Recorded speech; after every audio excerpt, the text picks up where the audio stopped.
대림절 세 번째 주일입니다. 대림절은 예수님을 기다리고 기대하는 절기입니다. 왜 기다립니까? 사람들이 무엇을 기다립니까? 사람들이 무엇인가를 기다릴 때는 또 기대하는 것이 있기 때문에 기다리는 겁니다. 내일 발표하는데 합격했으면 좋겠다. 앞으로 좋은 결과가 있도록 열심히 노력하고 또 애썼으니 이제 좋은 일이 있을 거야. 2022년 너무 힘들었는데 얼마 있지 않으면 2023년이라고 하니 이 2022년 빨리 지나가고 2023년엔 좋은 일만 있었으면 좋겠다. 이렇게 기다리는 겁니다. 기대하는 겁니다. 바라보는 겁니다. 그리스도인들은 우리가 2022년 표호로 정했던 것처럼 주의 영광을 내게 보이소서.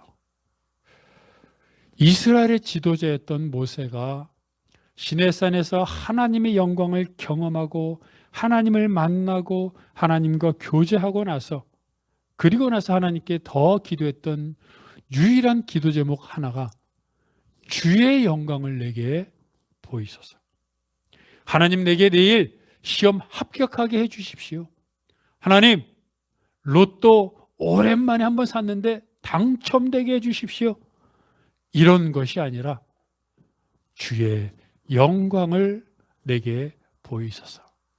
그러면 내가 여한이 없겠나이다.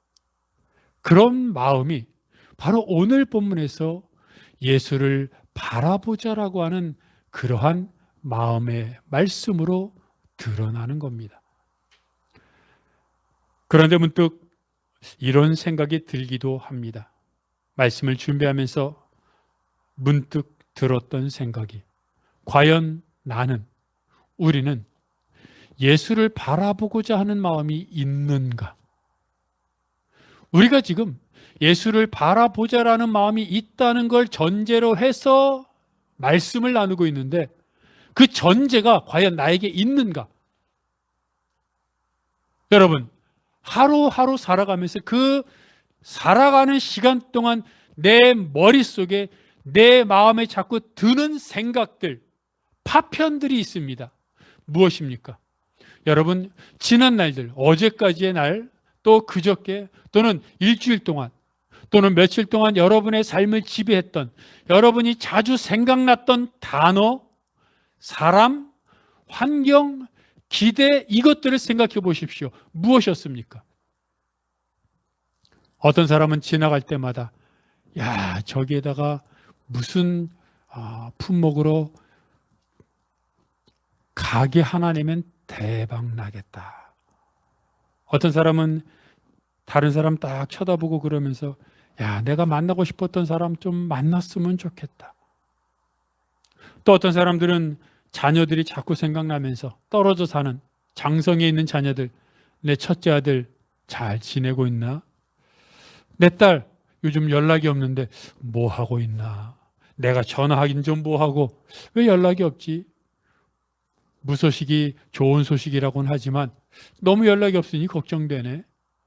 어떤 사람은 자녀 생각이 자주 나서 자녀 생각을 하고, 어떤 사람은 같은 생활, 같은 장소에 있으면서도 이곳에서 장사하면 돈 좀 벌었으면 좋겠는데 돈 벌면 뭐 할까?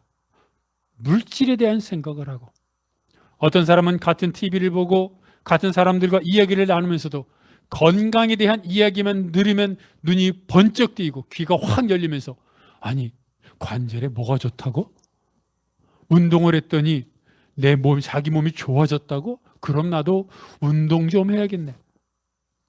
사람들은 아무리 같은 장소에 같은 시간에 있어도 그들의 관심사에 따라 머릿속은 온통 다른 생각들로 가득합니다.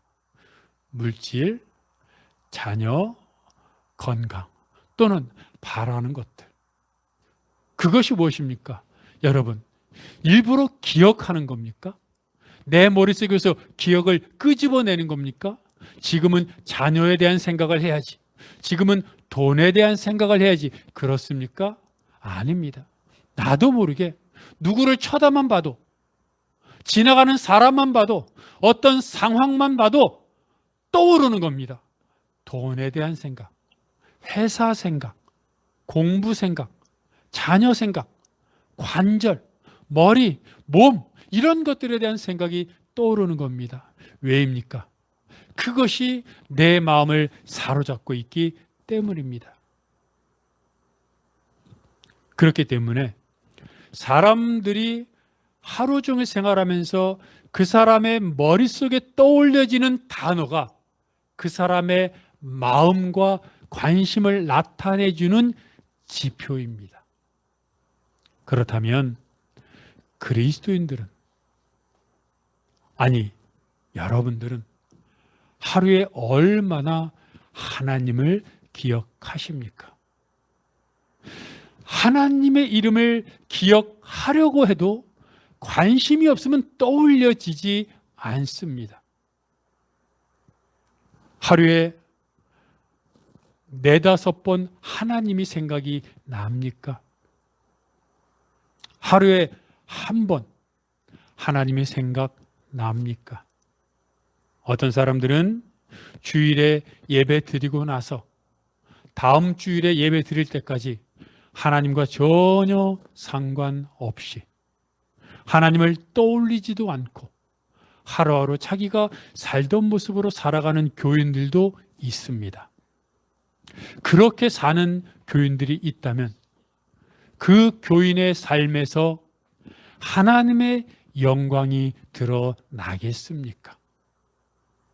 내가 있는 곳이 어디든, 내가 지금 누구와 이야기를 하든, 내가 어떤 상황 가운데 있든 하나님이 원하시는 대로 살고자 하는 마음이 있어야 하나님의 영광이 드러나는 것인데, 하나님을 기억조차 못한다면, 그리고 내가 지금까지 살아왔던 모습처럼 늘 살던 행동으로 살아간다면 어찌 그곳에 빛의 나타남과 소금의 정결함, 맛이 있겠습니까?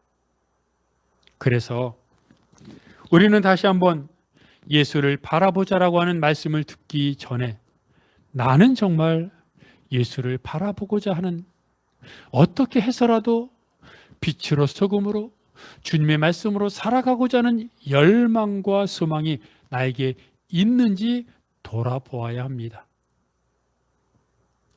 오늘 본문은 계속해서 예수를 바라봐라 말하고 있습니다.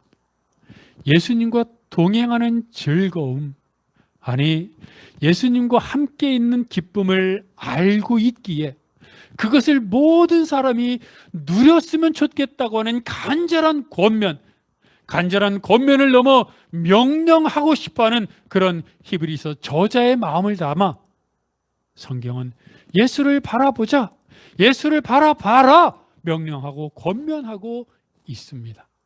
그래서 우리가 지난주에 무엇을 봤습니까? 예수를 바라보는 삶을 살기 위해서는 무엇보다 허다한 증인들이 있다는 사실을 기억해야 합니다. 성경에 보면 수많은 신앙의 위인들이 있습니다. 그들의 이야기를 읽어보면 시대는 다르지만 바로 오늘 이 시대를 살고 있는 나의 모습과 내가 처한 환경과 너무나 똑같았던 사람들이 어떻게 예수를 바라보며 살았는지, 어떻게 하나님을 체험했는지를 보여주고 있습니다.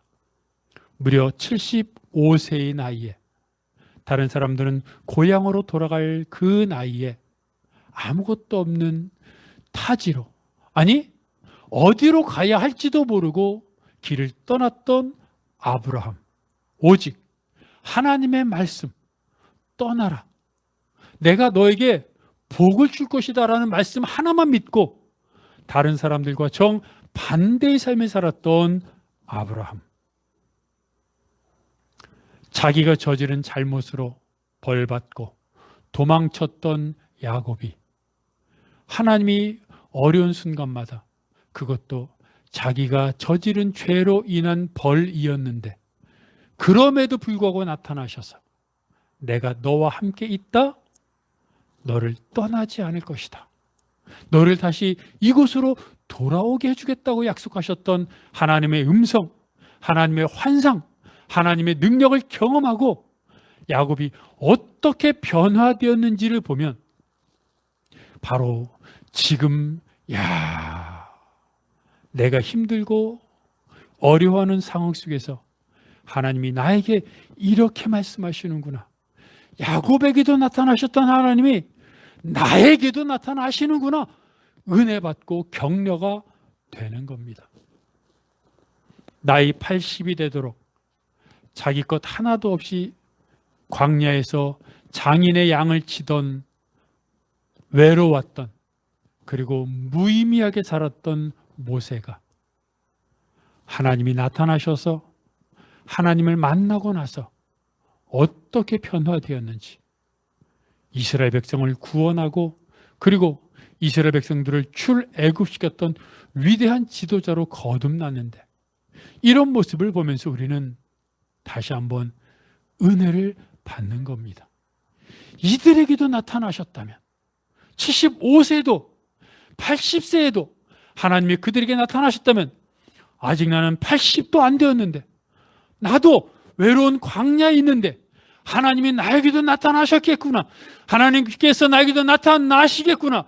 지금 그때 그 말씀이 나에게 하셨던 말씀이구나. 은혜 받는 겁니다.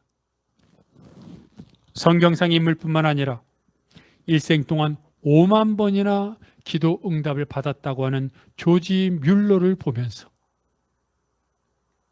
선교사로 살았는데 그 선교사의 특징, 이름이 기도하는 사람이다라고 불려졌던 존 하이드 선교사를 보면서 배운 것도 없고 구두 수선공이었던 무디가 어떻게 위대한 하나님의 사람으로 쓰임받았는지를 보면서 그들이 그 전기에 얼마나 낙담하고 얼마나 울고 얼마나 방황했고 그런데 그러한 순간마다 하나님이 나타나셔서 그들을 어떻게 인도하셨는지를 보면서 나만 힘든 것이 아니구나. 나만 광야에서 사는 게 아니구나. 나보다 더했던 사람들도 하나님이 이렇게 쓰셨구나. 그렇다면 나도 예수를 바라봐야겠다. 나도 예수를 바라봄으로 주님과 동행하는 하나님이 주시는 하늘을 누리면서 이 땅을 살아야겠다. 다시 한번 결단하게 되는 겁니다. 그게 허다한 증인들이 있는 성경 말씀을 읽고 신앙서적을 읽고 또 지금도 내 옆에서 어떻게 저렇게 살아갈 수 있을지 하는 사람들과 교제하면서 은혜 받고 나도 다시 한번 예수를 바라보겠다고 결단하게 되는 동기가 되는 겁니다.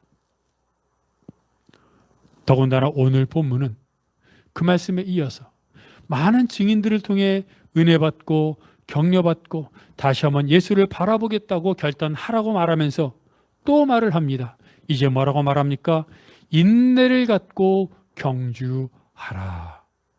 왜냐하면 예수를 바라보는 게 쉬운 일은 아니기 때문입니다. 그래서 인내하면서 참고 견디면서 예수를 바라보며 달리기 하라고 말하는 겁니다.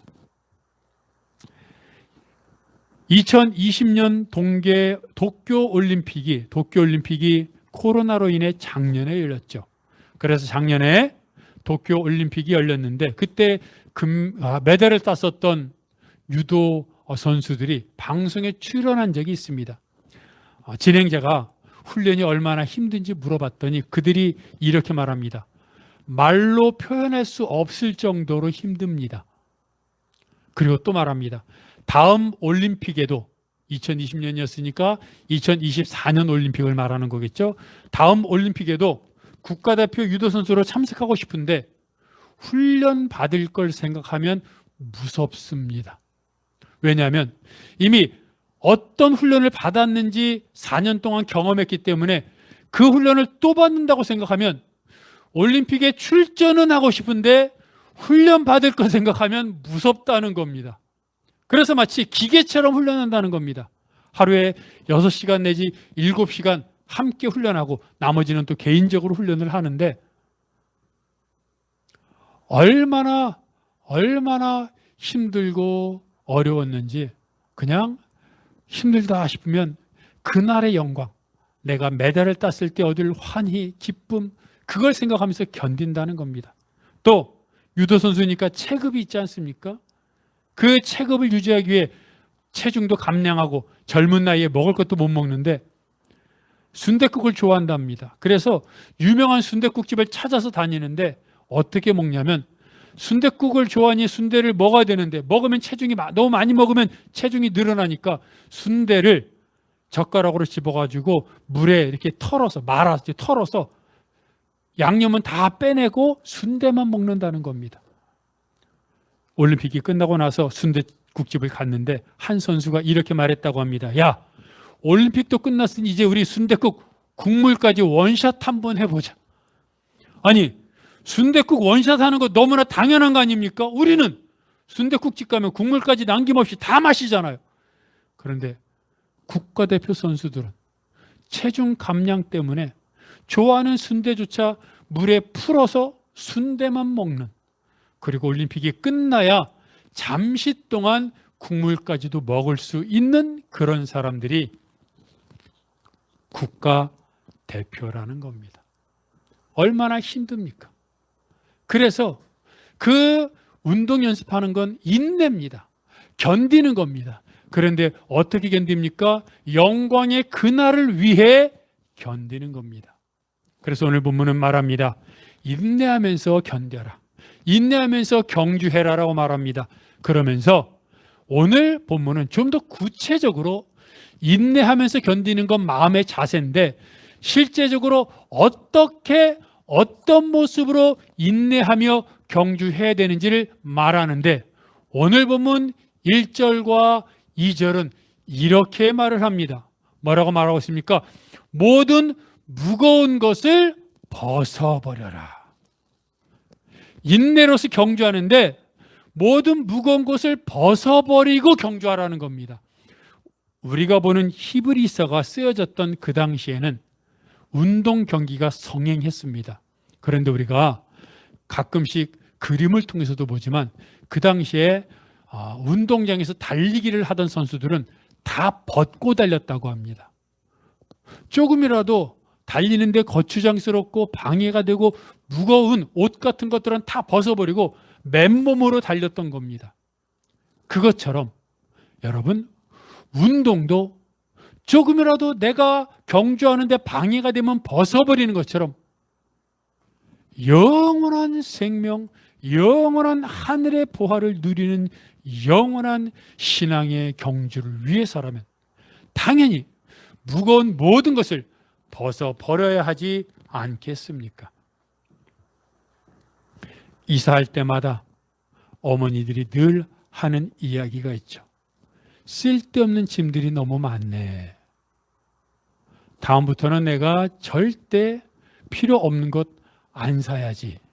물론 그때뿐입니다.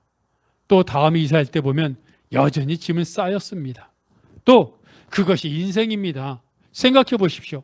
회사를 다니고 학교를 다니고 이런저런 관계가 형성이 됩니다. 모임도 많아지죠. 친구들도 많아지죠. 나이가 들었습니다. 수입도 있습니다. 그러니 취미 생활도 해야죠. 책도 읽고 영화도 보고 여행도 하고 운동도 하고 그러다 보니 집안에 자꾸 쌓입니다. 모임 약속도 많아집니다. 하루는 24시간인데 그 24시간이 옛날에는 단순했는데 사람들과의 모임이 많아지다 보니 이 모임, 저 모임, 또 취미생활, 운동, 그러다 보니 어떻게 됩니까? 시간도 쪼개지지만 마음도 분산됩니다. 여기에 대한 생각, 저기에 대한 생각. 그런데 이것이 언제 정리되고 단순화됩니까? 목적을 설정했을 때입니다. 공부해야 돼, 또는 살을 빼야 돼, 또는 무언가를 해야 돼라고 생각하면 그때부터 사람들은 흔히 가지치기를 합니다. 조금 덜 중요한 것, 조금 덜 필요한 것은 떼어내고 오직 중요한 것을 위해 달려가는 겁니다. 사람들이 흔히 바쁘다, 바쁘다 말합니다. 정말로 바쁘기도 합니다. 그런데 여러분, 나 스스로를 돌아봅시다. 하루 24시간, 매일마다 늘 바쁩니까? 아닙니다. 아무리 바빠도 때로는 아무것도 하지 않고 시간을 보낼 때도 있습니다. 어떤 때는 쓸데없는 것 하면서 시간을 다 보낼 때도 있습니다. 바쁜 것이 아니라, 시간이 없는 것이 아니라 우선순위에서 밀린 겁니다. 아무리 시간이 없어도 배고프면 밥 먹지 않습니까? 아무리 돈이 없어도 자녀를 위해서는, 또 먹는 것을 위해서는, 또 가장 필요하다고 생각되는 것을 위해서는 쓰지 않습니까? 그러다 보니 다른 것에 쓸 돈이 없는 것이고, 그러다 보니 다른 것에 쓸 시간이 없는 것이지, 시간이 아예 없는 것은 아닙니다. 즉, 내가 정말 예수를 바라보고자 하는 그리스도인이라면 예수를 바라보기 위해 다른 것을 가지치게 되는데, 역으로 반대로 수많은 사람들이 오히려 예수를 바라보는 시간을 가지치게 하더라는 겁니다. 예수를 바라보기 위해 다른 시간을 가지치게 해야 되는데 예수를 바라보는 시간을 가지치게 했으니 그게 정상적인 신앙인이겠습니까? 그래서 오늘 본문은 말합니다. 모든 무거운 것을 벗어버려라. 정말로 예수를 바라보기 원한다면 주님을 바라보기 위해 목적을 설정하고, 그리고 주님을 바라보는데 조금이라도 방해가 되는 게 있다면 떼어내라. 사람들 다 만나고 하고 싶은 거 다 하고 쓰고 싶은 돈 다 쓰고 나서 하나님 앞에 나오려고 그랬더니 시간이 없는데요, 돈이 없는데요 라고 말하지 말고, 예수님을 정말로 바라보기 원한다면 예수님을 바라보고자 하는데 필요한 시간을 먼저 확보하고, 그리고 나서 다른 시간을 계획표에 넣으라고 말하고 있는 겁니다. 그리고 오늘 보면은 또 뭐라고 말합니까? 인내로서 경주하는데 얽매이기 쉬운 죄를 벗어버리라고 말합니다. 즉, 오늘 보면은 벗어버리는 걸 두 가지 얘기하는데, 하나는 금방 말씀드렸던 모든 무거운 걸 벗어버려야 되고, 그래서 단순화해야 되고, 또 하나는 얽매이기 쉬운 죄를 벗어버리라고 말합니다. 여기서 말하는 죄라는 게 우리가 흔히 말하는 살인, 강도와 같은 법상의 죄가 아님은 다들 알고 있습니다. 죄는 무엇입니까? 하나님 이외에 다른 것을 바라보는 것, 하나님 이외에 다른 것을 내 마음에 두는 게 죄입니다. 신앙생활 하는데 여러분, 자주 넘어지는 게 있습니다. 사람들마다 다릅니다. 어떤 사람은 유난히 탐심이 많은 사람이 있습니다. 물질에 대한 욕심이 많습니다. 어떤 사람은 먹는 것에 대한 욕심이 많습니다. 또 어떤 사람들은 물질, 욕심, 또 다른 사람들보다 가운데 중심에 서고자 하는 마음이 많은 사람도 있습니다. 그러다 보니 신앙생활 하다가 그것 때문에 넘어집니다. 아니, 다른 사람들을 넘어뜨립니다. 물질에 대한 욕심이 신앙생활을 방해합니다. 그걸 보고 있는 다른 사람도 넘어뜨려 버립니다. 어떤 사람은 자존심이 너무 강합니다. 우리가 흔히 뭐라고 말합니까? 빈 깡통이 요란하다고 말하죠. 그러니 자존심이 세니까 남들 앞에서 젠체합니다. 있는 체합니다. 강한 체합니다. 체하고 척하고. 그게 바로 교만입니다. 교만하다는 것은 무엇입니까? 내 안에 가진 것이 없기에, 가진 것이 없으니, 속이 텅 비었으니, 다른 사람이 나를 무시하는 것 같은 말 한마디만 딱 해도 속이 텅 비었으니까 욱하고 튀어나오는 겁니다. 내 속이 꽉 찼다면 남들이 뭐라고 말해도, 어떻게 얘기해도 그러려니 하고 넘어갑니다. 왜요? 나는 속이 꽉 찼거든요. 탐심, 자존심이 강한 것. 결국 이런 것들이 무엇입니까? 주님께 나아가는 신앙생활을 방해합니다. 신앙생활을 하려고 할 때마다 자주 넘어지고 쓰러지게 하는 것들이 있습니다. 아까도 말했던 것처럼 어떤 사람은 돈 문제 때문에 신앙생활을 잘 못합니다. 어떤 사람은 다른 사람과 비교하는 교만 때문에, 자존심 때문에, 또 어떤 사람은 욕심 때문에 자꾸 넘어집니다. 그래서 성경은 말하는 겁니다. 생활을 단순화해서 주님께만 집중하십시오. 또 하나는 그렇게 집중하면서 다른 사람, 하나님 앞에서 신앙생활을 하는데 자주 나를 넘어뜨리게 하는 물질의 문제 또는 교만의 문제, 자존심의 문제, 이런 문제들을 하나씩 하나씩 내려놓고 벗어버리십시오 라고 말하는 겁니다. 여러분들에게 말씀드렸던 예화인데 2003년에 영국의 사이클 협회가 한 감독을 사이클 그 선수 감독으로 임명하라는데 그 사람이 데이브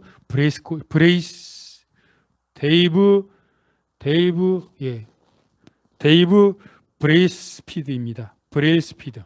외웠었는데. 데이브 브레이스피드인데 그 전까지 영국은 사이클 협회가 100년 동안 올림픽에서 사이클 분야에서 금메달을 딱 한 개 땄고 100년 동안 세계적으로 가장 유명한 사이클 대회인 투르 드 프랑스에서 한 번도 우승을 해보지 못했습니다. 그래서 이 브레이스포드가 감독이 된 이후에 그는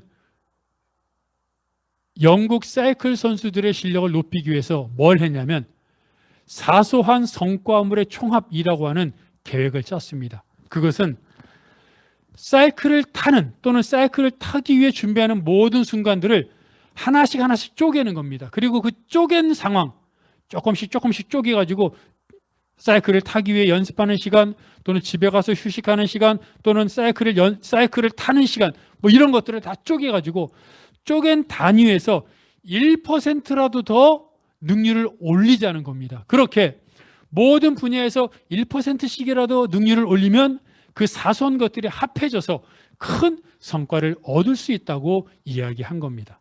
그래서 그는 어떻게 했냐면 그는 선수들이 사이클을 타는데 편할 수 있도록 사이클 안장을 편하게 디자인해서 바꿨습니다. 또 자전거가 잘 달리려면 땅에 잘 붙어서 가야 되니까 자전거 사이클의 접지력, 땅에 붙는 것을 높이기 위해서 바퀴를 알코올로 닦기 시작했습니다. 그리고 선수들의 몸에 여러 가지 측정 센서들을 달아가지고 이러한 상황에서는 이들이 심박수가 어떻게 바뀌고 근육이 어떻게 움직이고 이런 것들을 다 측정해가지고 각 선수들에게 맞는 상황에 훈련을 했습니다.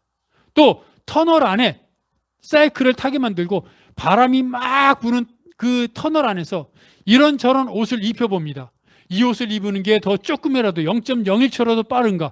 이 옷을 입히는 게 선수들이 더 연습하는데 훨씬 더 유익한가? 이런 것들을 따지기 시작합니다. 그래서 브레이스포드 감독은 심지어 외과 의사를 고용을 해가지고 선수들이 손을 씻는데 어떻게 손을 씻어야 감기를 더 예방할 수 있는가 해가지고 감기 걸리는 확률을 확 줄이고 심지어는 어떤 베개, 어떤 매트리에서 잠을 자야 숙면을 취할 수 있는가를 연구해서 그들에게 잠을 자게 하고 또 그 다음에 그들은 어떤 마사지 젤을 사용해야 어떤 마사지 젤을 사용해야 근육이 빨리 회복되는가를 체크해가지고 가장 근육이 회복이 빨리 되는 마사지 젤을 사용하게 하고 심지어는 그들이 운동장으로 경기를 위해 이동할 때 팀 트럭 사이클을 집어넣고 움직이는 트럭을 그 내부 색깔을 흰색으로 칠했는데 그거는 사이클을 모두 미세하게 조정을 다 해놨는데 요만한 먼지라도 묻으면 사이클 성능의 그 효과가 없어질까 봐 흰색으로 칠해가지고 사이클에 먼지가 묻는 걸 보려고 흰색을 칠한 겁니다. 그런데 어떤 결과가 나오는지 아십니까? 브레이스포드가 영국 사이클 협회의 감독으로 부임한 것이 2003년이었는데 5년 후인 2008년에 베이징에서 올림픽 대회가 열렸습니다. 그때 영국 사이클 선수들은 그 사이클 분야의 메달의 60%를 석권했습니다. 그리고 4년 뒤 열린 2012년 월드컵에서 올림픽에서는 올림픽 신기록 9개, 세계 신기록 7개를 기록을 냈습니다. 그리고 2012년도에 열린 세계 최고의 사이클 선수권 대회인 투르 드 프랑스에서 영국 선수가 우승했습니다. 그 이후에 2012년부터 6년 동안 투르 드 프랑스 세계 최고 권위의 사이클 대회에서 6년 동안 영국 선수들이 5번 우승했습니다. 2007년부터 2017년까지 10년 동안 영국 사이클 협회 선수들은 세계 선수권 대회에서 178개의 메달을 땄고 올림픽, 패럴림픽에서 66개의 금메달을 땄으며 아까도 말한 것처럼 투르 드 프랑스에서 5번 우승하는 영광을 거머쥐었습니다. 그들은 이때가 영국 사이클의 전성기였다고 말을 합니다. 보십시오.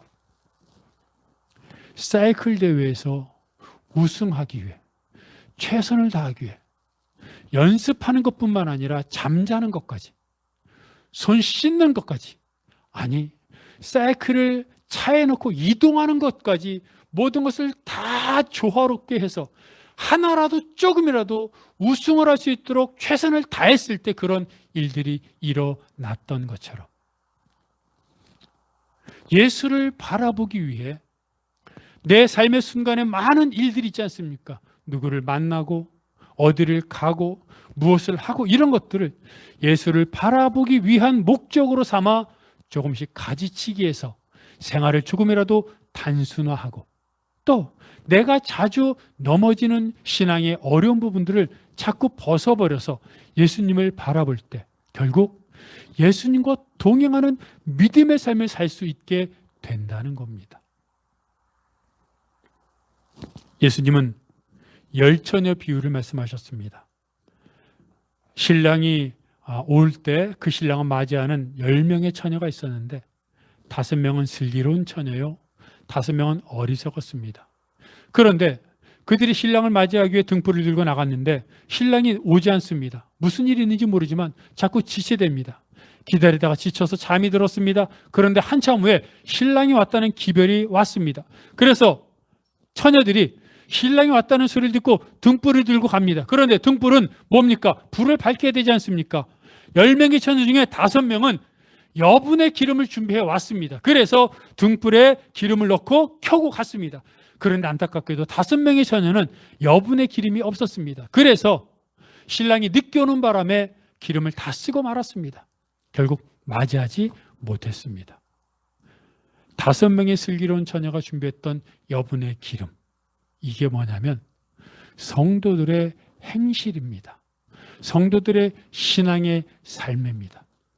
매일 매 순간마다 신랑이 예수 그리스도가 언제 올지 우리는 모르기 때문에 매일매일마다 스스로를 닦고 조이고 연습하고 훈련하고 무거운 것을 벗어버리고 얽매이기 쉬운 죄를 벗어버림으로 날마다 예수를 바라보는 삶을 살 때 예수 그리스도가 오시는 그 순간 언제인지 모르지만 그때 우리가 예수님을 영접하며 하나님의 은혜를 맛보게 된다는 것입니다. 신앙생활을 영적 전쟁이라고 말합니다.